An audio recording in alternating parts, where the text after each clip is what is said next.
Good afternoon and welcome to Utility Prices on the Rise. What's the impact to your organization? This webinar is being recorded and the recording will be shared with all registrants later this week. Hosting today's session is Dan Forgacs, Vice President of Market Intelligence and Analytics here at APPI Energy. Dan is responsible for staying acutely attuned to the energy markets, both past, present, and future, so that our clients are armed with the most in-depth, up-to-date information on market activity. With an extensive background working directly for two national energy suppliers prior to joining APPI Energy, he has more than 18 years of experience in deregulated energy markets. We will leave time at the end for Q&A, but please do not hesitate to post questions for Dan in the chat section of the webinar.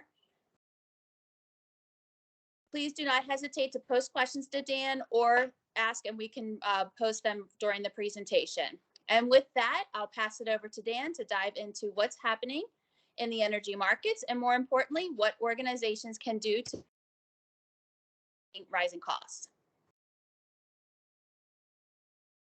Great. Thank you, Carrie, and good afternoon, everybody. Thank you very much for taking the time to attend here today. We will try to keep this brief and informative, but as Carrie said, more than happy to entertain any questions that you might have. You can put those in the chat or simply do the little, raise your hand, and we'll do our best to answer any questions that you folks might have. But again, we really appreciate you taking the time just to hear a little bit about what's going on in the energy markets. And without further ado, we'll go ahead and get into that. I'm going to go ahead and turn my camera off so we can focus on the slides. And I will just give you an advance heads up. I am battling a little bit of a winter cold here, so if I lose my voice at any time, we'll have Carrie come back on and maybe tell some jokes or something. But hopefully, I'll be able to get through this. I apologize in advance if I lose my voice. At any rate, what we're talking about here today is just a little bit about what's going on in the energy markets, and hopefully give you some hints and tips to maybe better reduce your costs, maybe manage your costs, maybe mitigate the risk of these rising energy prices. So what we thought we would do here today is go ahead and tell you just briefly who is APPI. We are an energy consulting company headquartered in Salisbury, Maryland. What we really like to focus on, I promise I won't read every slide here, but we really like to think we help folks provide a comprehensive way to reduce their risk and manage their energy costs. We do that primarily through procurement. So for those folks who are in a deregulated electricity or natural gas market, you probably know that means you have a choice of who supplies the power or the natural gas. The local utility continues to provide it, give you the same reliable service, but in the event of an outage, but it's really using competition to drive your costs down and to take a little bit more control of your energy spend. We like to say we have a holistic approach to your energy spend, in that it's not just a matter of getting the lowest price per kilowatt hour or per decatherm on the natural gas side, but also helping you to use less energy. As I often say, that the cheapest kilowatt hour is the one you don't use. So anything we can help you do to reduce the amount of electricity or natural gas you use is really going to quickly contribute to your bottom line. And we like to operate as an extension of your team. We like to think we do a lot of the heavy lifting. We don't make any energy buying decisions for you, but we really like to try to help you make a well-informed energy buying decision based on data, based on analytics, and trends, what's going on in the market. To talk a little bit more about APPI, and then I promise we'll move on from this. But we have been doing this for 26 years. We were founded in 1996. See if I can get that top screen to go away there. Not sure if you're seeing that, but I'll go ahead and move on. But our core competency has always been in the procurement of electricity and natural gas. Again, about 15 states have deregulated their electricity market. About 25 have deregulated their natural gas markets. So again, that allows you to use the power of competition to have suppliers compete for your business. And we like to say we're going to have them compete for your business on a level playing field. But to that end, the industry has really changed. So about 5 years ago, we announced our solutions division. That is a suite of products and services that really generally go towards sustainability and efficiency. So for folks that say, hey, I want to be a little more sustainable, I want to look at solar, I want to look at LED lighting, HVAC retrofits, we can help them in those regards. But also, again, with that holistic approach that to make sure that any energy supply agreements that you're in, that you don't run afoul for, hey, I'm taking active steps to reduce my usage, but maybe I've got a contract that's in conflict with that. So again, trying to take that holistic approach. We really work with a wide range of clientele. As you see here, agriculture, manufacturing, banking, a long list of different types of companies and industries. Behind the scenes there, about 160 different associations have endorsed us as their exclusive energy consulting partner. That may be a national organization like the National Association of Manufacturers, or down to some state level associations, trade associations like Pennsylvania Automobile Association, Texas Auto Dealers, Illinois Healthcare, Pennsylvania Bankers. So a wide range of different associations, again, have endorsed us and say to their members, talk to these folks. You get a free, no cost or obligation assessment of what you're currently doing. We might come back to you and say, hey, you've got the best game in town, or we might be able to identify ways that we can help you reduce your cost and, again, take a little bit more control of your energy spend. So getting into the markets, that's enough about APPI. Talking a little bit about what's going on in the markets. If I could pick one word, the word for this year, it would be volatility. Historical volatility has been at over a 20-year high, certainly the most volatile prices we've seen in our 26-year history. And that's due to a number of different factors. One of the biggest ones is the fact of international events, but then you see here on the right hand side a number of other factors. We'll talk briefly about each of those, but certainly the pandemic brought in not only low usage and demand levels, but record low prices. Winter Storm Uri was a cold snap in the mid-continent that really sent natural gas prices in particular through the roof, literally off the charts. But also kind of had a lasting impact as well. Liquefied natural gas, or LNG, and exports have played a role into this volatility. As a country, the U.S. exports roughly 20% of the natural gas that we pull out of the ground. We export that to overseas or possibly to Mexico as well.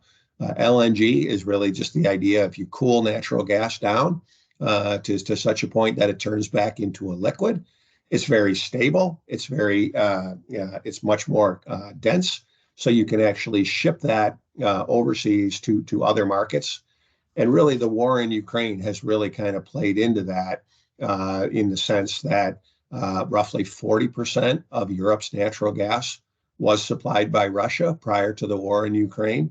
And because, a lot of countries do not want to use Russia as a trading partner, they have been looked to other markets to supply their natural gas.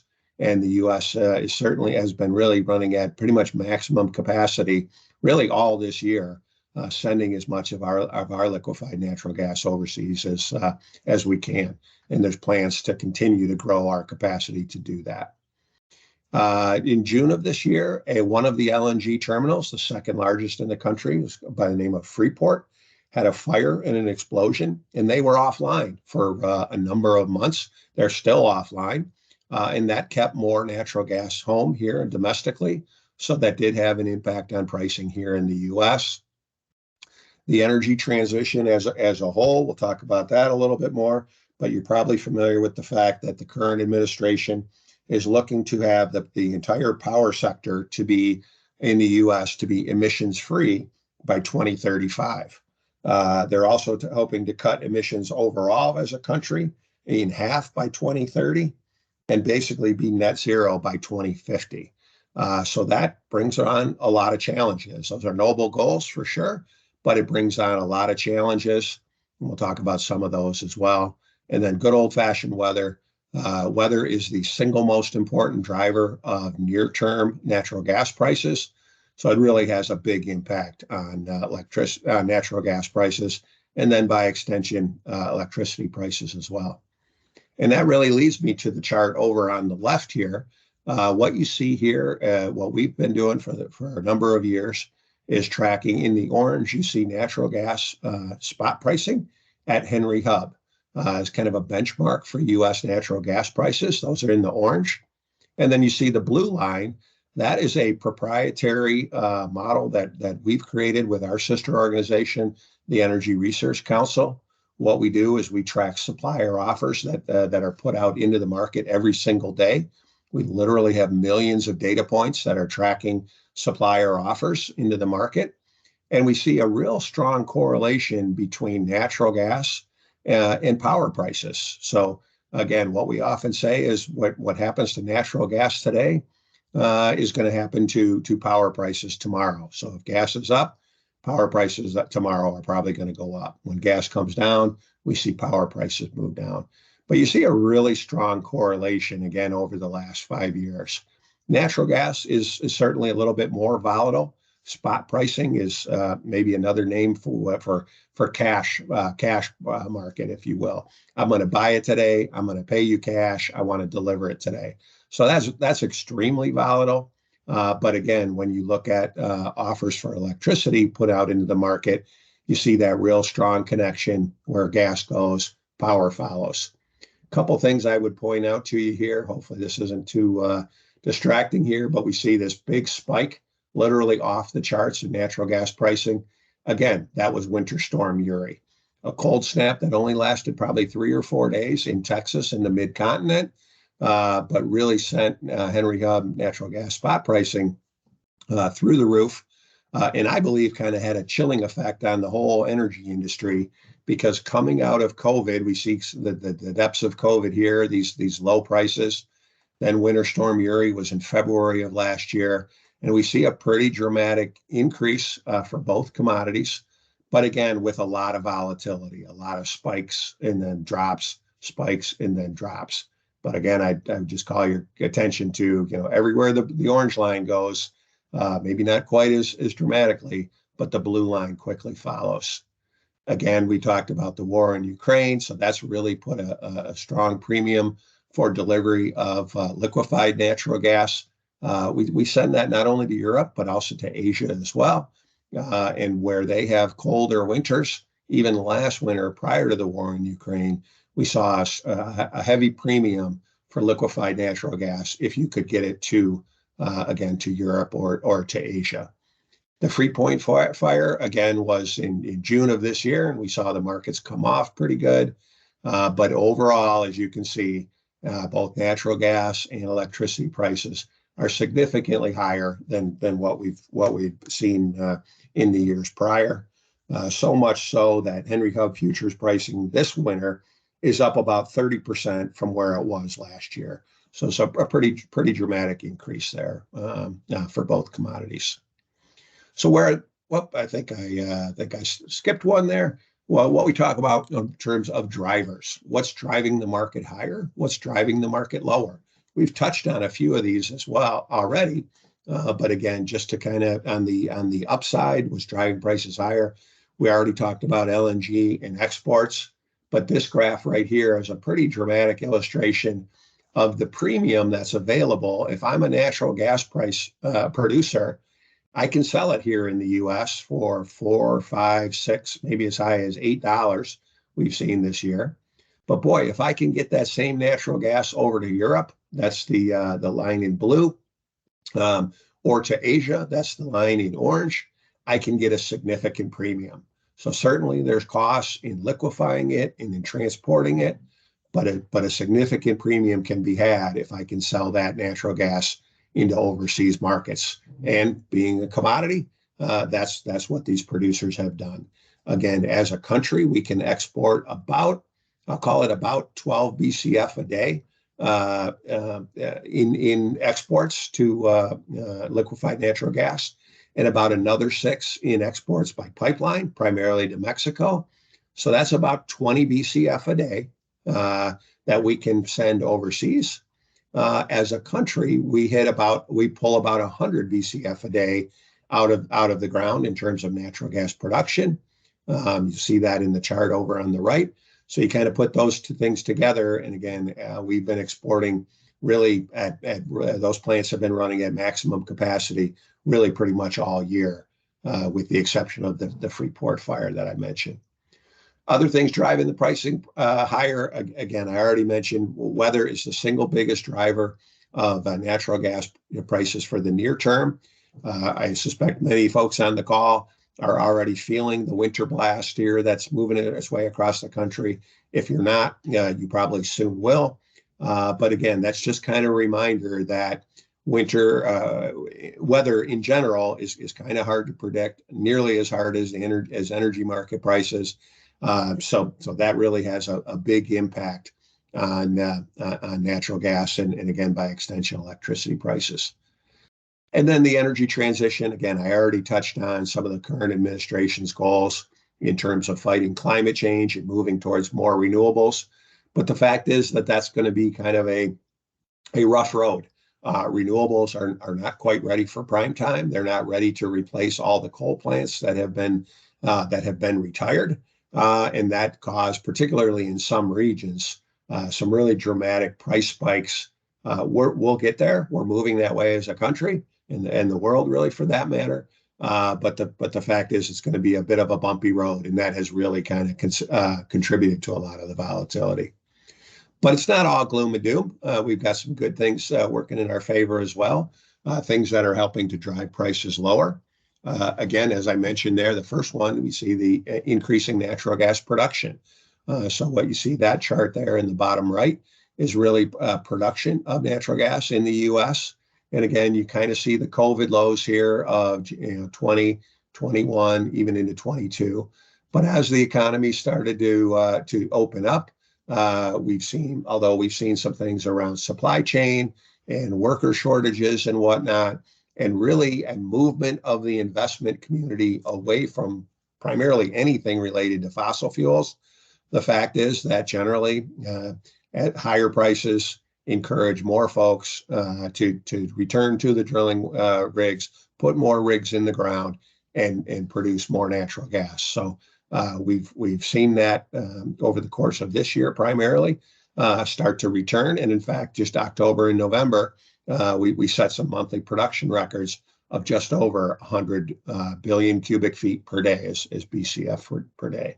So again, as prices have risen, we've seen the natural gas production increase as well. For much of this year, our storage levels, natural gas storage levels, were pretty dramatically under the 5-year average and under where they were at this time last year. It really wasn't until October and November of this year that kind of a combination of, again, increased production, some pleasant fall temperatures, again, the Freeport fire. I hate to say that's good news for anybody, a fire and an explosion, but the reality is, again, that kept about 2 BCF a day available domestically. So that has helped prices come down and allowed us to put more natural gas into storage to get ready for this winter. So that picture has really improved quite a bit, really just in the last few months. And again, more supply helps to drive prices lower. Then the Inflation Reduction Act, I put that as really kind of a long-term driver.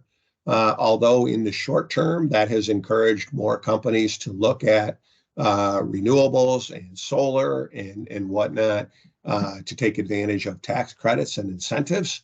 In the long run, that should promote competition here in the U.S. And as economies of scale kick in, we should see lower prices for the components that make up renewables, and that ultimately should drive prices lower as those components become more affordable and more widely available. We should ultimately see that be bringing prices down for electricity in particular. So kind of a two sides of the coin there in terms of what's driving prices higher and what's driving prices lower. Okay. Well, we then go to, okay, that's great. That's what's been happening, but where do we go from here?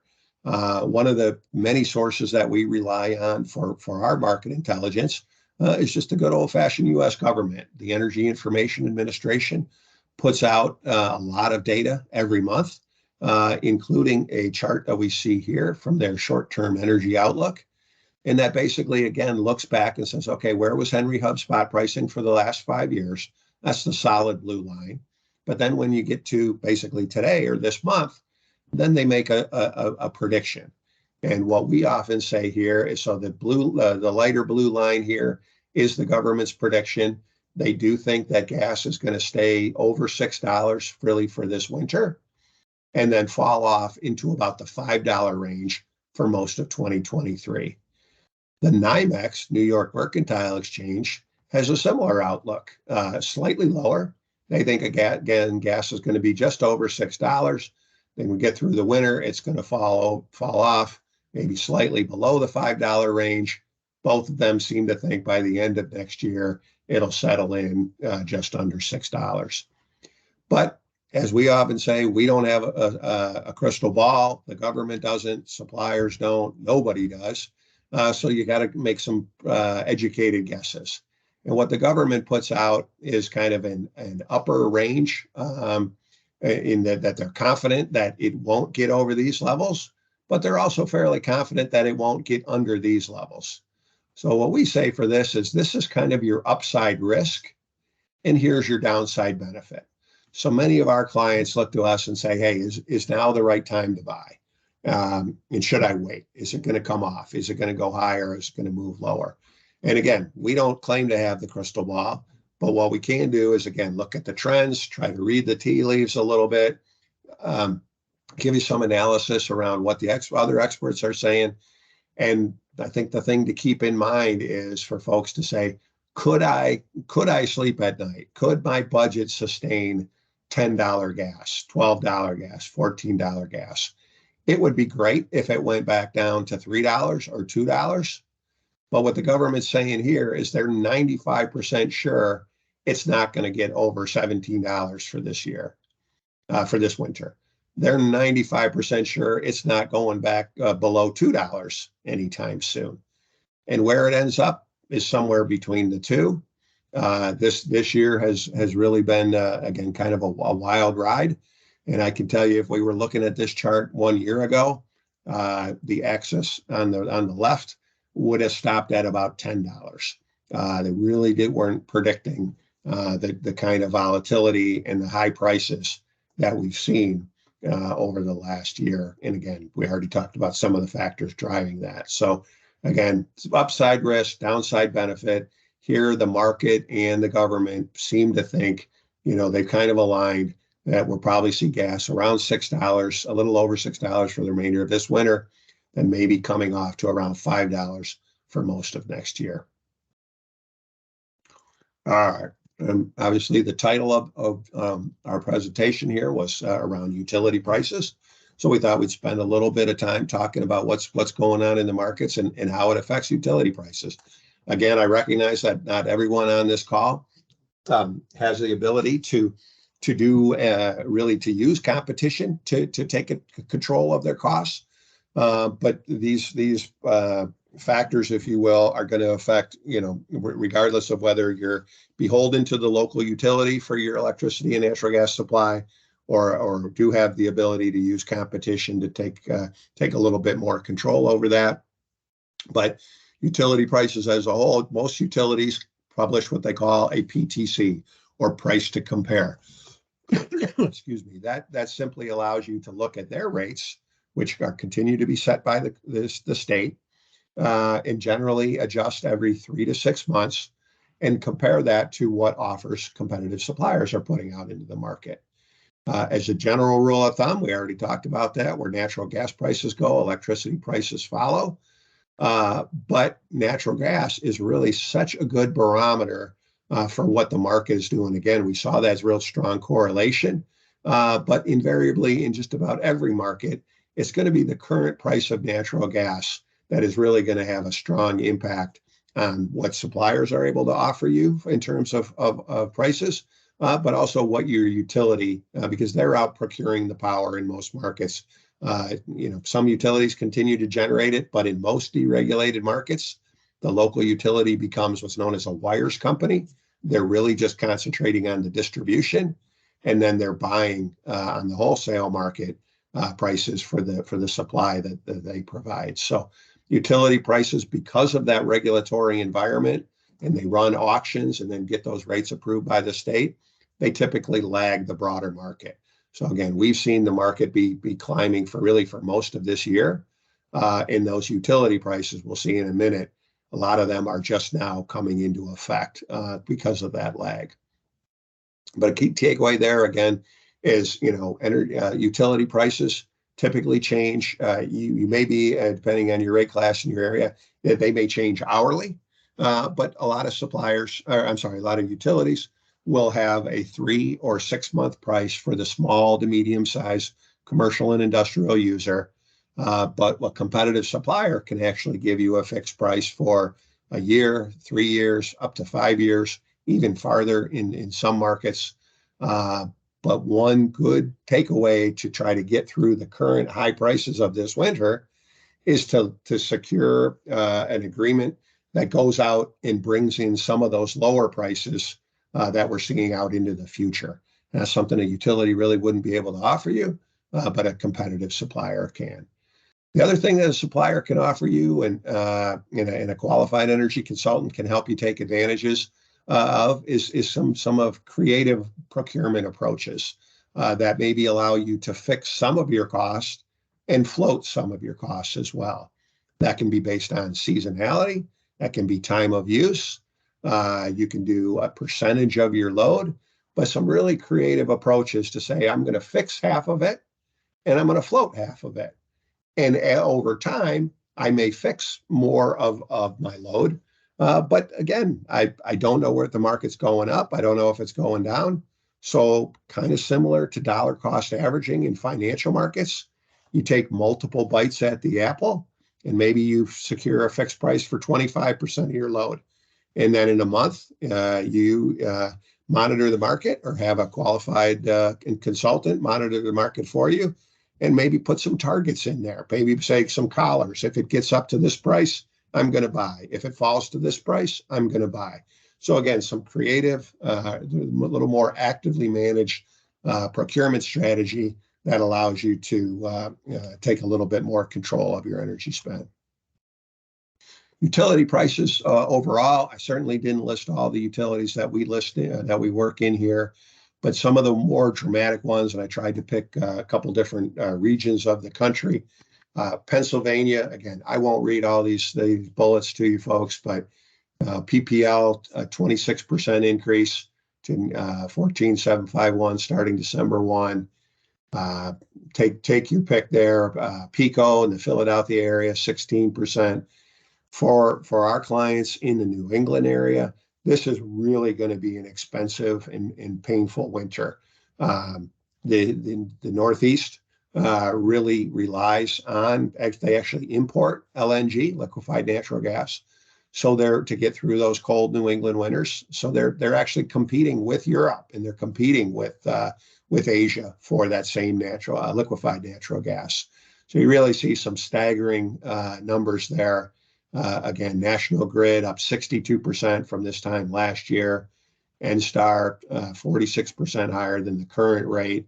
So really some staggering, and we know that's going to have a real impact on a lot of businesses in that area. Maine, same kind of a thing, 41% in Versant. Central Maine Power up 31%. I can tell you in my almost 20 years in the market, I've never seen these kinds of prices, 30 and 40 cent per kilowatt hour prices. So really some pretty staggering numbers there. And then some of I mentioned earlier, this idea of the energy transition. The country as a whole is moving away from coal-fired generation, ultimately moving away from natural gas as well, anything related to fossil fuels. We're certainly not there yet, but coal has been one that, again, has really kind of created this rocky road here.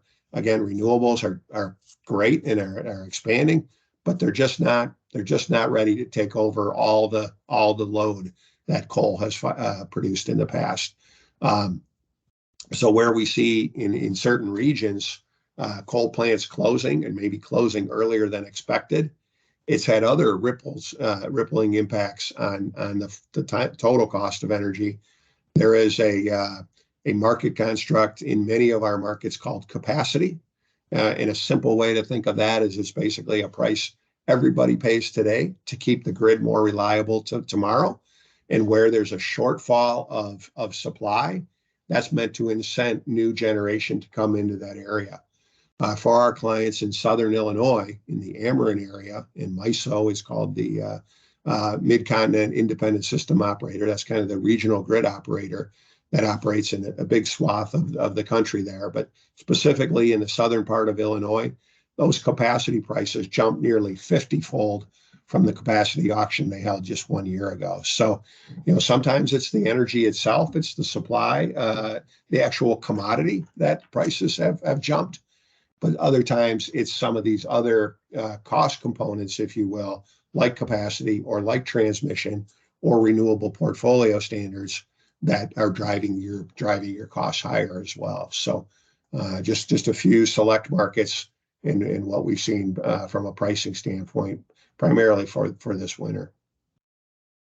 So what's the impact? I don't need to tell you folks. Obviously, that's energy is a big spend for most of our clients. Maybe number 2, number 3, somewhere right up in there in terms of total expenses. And like many commodities, energy prices are no exception to the inflation that we've seen for a number of factors we've already talked about. What we often try to recommend, though, is that folks get proactive, get out ahead of it, so to speak. We already talked about natural gas prices are some of the most volatile we've seen in our entire 26-year history. And what we often say is, although we don't know if they're going to be higher or they're going to be lower in the future, we do know they're probably going to be more volatile. And the biggest reason there is because of weather. An example of that, just within the last few weeks, it was really only less than 2 weeks ago we saw natural gas be below $6. And we hadn't seen that, I don't believe, since October. Just with the change of a few winter forecasts, the second half of this month is really going to be colder than expected. We saw gas turn back around, head back up, break $7. It's below that again today, or last I looked. But again, it just shows you the impact of weather. So what we often recommend for our clients that are under a competitive supply agreement, don't wait till the last minute. Get out ahead of it.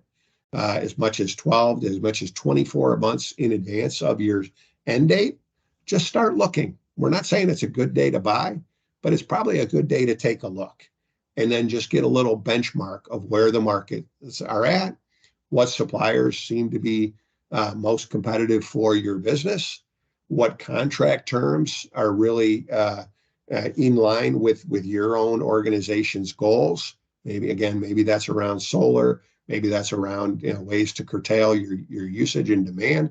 But just start to look. And then with the use of a qualified energy consultant, that consultant can then keep tabs on the market and help you buy on those inevitable dips. At APPI, we run about 400 RFPs or requests for pricing every month. We like to say we really do have our finger on the pulse of the market and we can identify trends. Again, a great way to get out ahead of it is just to take a look, cast a wide net, see what supplier offers are available to you for your accounts, for your start date in your area. And then maybe you don't do anything, but you monitor it. Okay, one, I'm going to start to prepare my budget. Maybe I'm looking at an increase, but what can I do to mitigate that? Maybe that's some things we can help you with. Or maybe, again, it's a target price. Okay, I like this price. If you can get me to this price for 3 years, I'm ready to go. Or again, a more actively managed approach where you're buying not all your load all in one day, you're spreading that out a little bit over time, so that ultimately maybe you do want to get to 100% fixed price, but you don't put all your eggs in one basket and purchase that all on one day. So again, get out ahead of it. One last idea, a reason that that's a good idea, is what we've noticed is sometimes some suppliers and some utilities may have some advance notice requirements if you plan to leave them or add service. So again, by waiting till the last minute, you've just got less options, and ultimately there may actually be higher fees because you kind of gave them last minute notice. So all of that is to say, get out ahead of it 12 to 24 months in advance of your contract end date.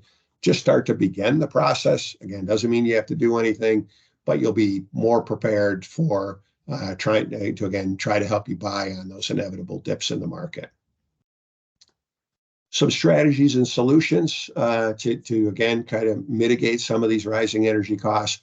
We've talked a lot about electricity and natural gas procurement, but some other things that you can do are really in regards to efficiency and sustainability.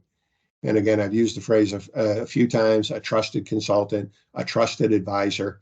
We'd certainly love that for you to use APPI as your trusted consultant and advisor. But again, we understand the name of the game for our business is competition. But if you have someone who really has a focus on the energy markets, who lives, eats, sleeps, and breathes these markets, you can go back to running your business, your bank, your hospital, your car dealership, and allow someone else who's in the markets all the time to be keeping an eye on the market, and again, help you make a well-educated buying decision. So again, one last thing we'll talk about from a procurement standpoint. If you are in an area that energy choice is available to you, really the first thing to do is to just kind of look at what's your current situation. Your current agreement. Do you have favorable terms? Are you seeing unexpected charges or line items on your invoice? Oftentimes we found that fixed pricing doesn't necessarily mean fixed. Whether that's regulatory change or a change in your load profile or some other change that maybe wasn't explained to you up front, the price you pay on you see on your contract may or may not be the price you see on your monthly invoice. So good just to take a look at that and get a better understanding of that. Are you hedging against market volatility? Again, are you getting out ahead of it? Are you taking some risk off the table? In a perfect world, we're coming to you and we're saying, hey, I can save you money versus your current agreement, and I can give you some budget certainty. The reality is we don't see a lot of savings per se these days. Someone's coming off a 3-year or 5-year agreement. Energy prices are higher than they were 3 or 5 years ago, almost across the board. But can I mitigate some of that risk? Can I get out ahead of it? Can I hedge against some of that volatility? And then maybe still potentially have the option to take advantage of some lower pricing by maybe, again, not putting all your eggs in one basket, hedging everything all on one day. Have you secured the best pricing and/or contract length? Again, history, trends.